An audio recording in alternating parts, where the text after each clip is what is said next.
While the world is talking about James Cameron's latest film, another Avatar has been cooking quietly. Yup, the one from Nickelodeon, The Last Airbender, Aang type. And here's what we know about it. For example, we've got Netflix in the mix. People are skeptical when it comes to Avatar, and honestly, it's justified. I mean, have you seen some of the earlier adaptations? They've been nothing but disappointments. So it makes sense that they'll hold the newest live action to the same standard, if not even tougher. Because after you've been disappointed already, you start looking even into the minor details. Well, it sounds like a sheet of paper, but I guess you're referring to what's on the sheet of paper.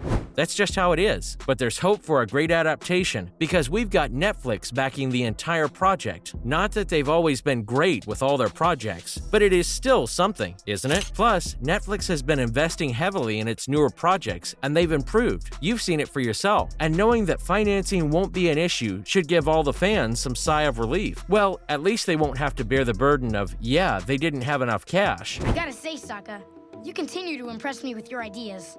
It's a gift. And then you've also got the original team on it too. Didn't you hear? The original creators of the show are on board for this project. Both Michael Dante DiMartino and Brian Konietzko got their hands full with this project. They're literally the executive producers on the show and will be fully involved with it. And if that doesn't excite you, I don't know what else will. But sure, you also need to see how they'll bring the series to life, and that I think there isn't anyone quite better than them for the job, given that they actually made the original series. Won't you agree? I wanted to do a painting, so we always remember the good times together. That's very thoughtful of you, Sokka.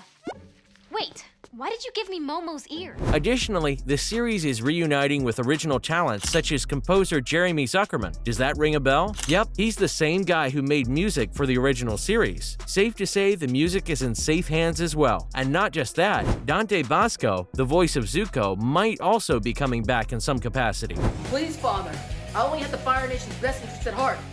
I'm sorry, I still gotta turn. But it still needs to be figured out what role he's getting, or really, in what capacity he might be coming back. But one thing's for sure, if you're a fan of Avatar, you need to let it loose and get excited, because we also know a lot of the cast now. But it wasn't as easy as it sounds. In fact, it was one of the slowest things to come of the project. Imagine this, the project gets announced, and you have no idea who's playing what for the next 3 years after the announcement. That's exactly what happened with this project. This also means one more thing. The project is now long overdue. Can't you watch where you're... No. No, really, it got announced way back in 2018, and we're in 2023 now. But thankfully, at least we know the cast now. For example, we've got Gordon Cormier playing the main protagonist, Aang. Along with him, we have Gio and Dio Tarbell as Katara, Ian Owsley would be playing the role of Sokka, and Zuko Dallas Liu as the iconic firebender, Zuko. Exciting, right? Well, that's not all. We actually know a lot of the supporting cast as well. Like Daniel Dae Kim is playing the Fire Lord Ozai, Paul Seung-hyun Lee as Iroh, Lim K-soo will be playing Gyatso, Ken Leung as Jo, and Elizabeth Yu will be Azula. The cast includes Casey Camperine, Maria Chong, Tamlin Tomita, and Yvonne Chapman. I thought designing the Lost Appa poster was my job. I've been working all day on my Appa. Sokka, the arrow was on Appa's head. Do you know what the best part of this is? It's making me remember all the characters from the Avatar franchise. Also, you may have noticed that there's a discrepancy in the characters. Most of them are from Book 1, but then we got Azula and Ozai, so it doesn't make sense, right? Plus, Yukari is a completely new character, so how does that play? My guess is Netflix is trying to spice things up a bit and make the series a little different than the original, and that may not be such a bad thing, as long as they can preserve the feel of the original intact. So what do you think is going to be the plot of the live action? My name is Ang, and I'm the Avatar. Unlike the cast, which we almost know completely, there's very limited information when it comes to the plot, although my guess is that it'll follow the same path that its animated counterpart did, for which the story, if you don't know, goes something like this. First of all, let's set up the world of Avatar. Then comes the division. What I mean by that is that society is quite literally divided into 4 sections. These are called the 4 distinct nations. Each is named after an element. For example, we've got the Fire Nation and the Water Tribes. Additionally, the other 2 are the Air Nomads and the Earth Kingdom. And while the names sound like everyone from that particular nation has something to do with the elements, that's not true. In fact, only a select few individuals known as Benders get to control their nation's element. They do this by using martial arts and telekinetic powers.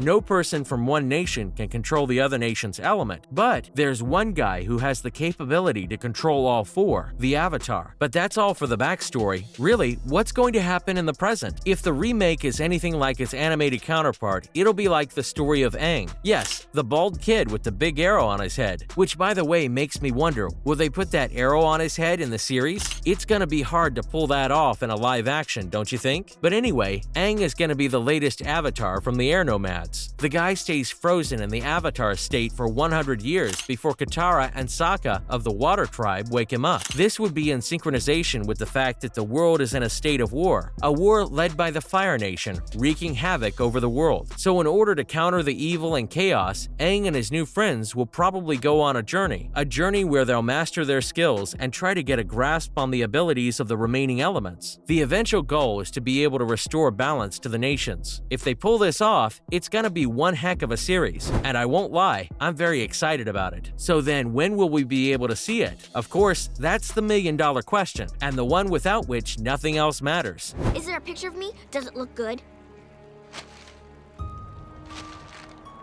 Well, yeah, actually, it does look pretty good. So really, when can we see it? Yeah, that's the problem. The release date of the series, Avatar: The Last Airbender, has still not been officially confirmed by the streaming giant. And of course, that's frustrating, because if you really look at it, it's been more than 4 years since the first announcement that Netflix made. Fang is in control of the city. His conspiracy with the Dai Li is too powerful. I think we should just keep flying and leave this horrible place behind us. That was back in 2018, on 18 September to be exact. Sure, we can put some of the blame on COVID-19, but the production still began back in 2021, so what's the update? It was also reported that the production would continue till May of the following year, after which it'll all start to wrap up. So given that we know this much, it makes sense that the series will get a release date for later this year, and if we're not that lucky, then it releasing any time after next year would quite frankly be crazy. You're trying to keep us here and waste all our time!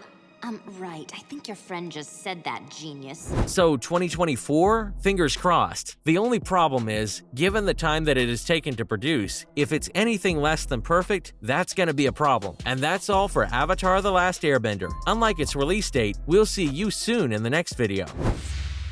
I don't know! I mean, seriously, what's with you people? I'm blind! And since you can't see, I should tell you I'm rolling my eyes. I'll roll your whole head! You could call it luck. Or you could call it lying. What? I made the whole thing up.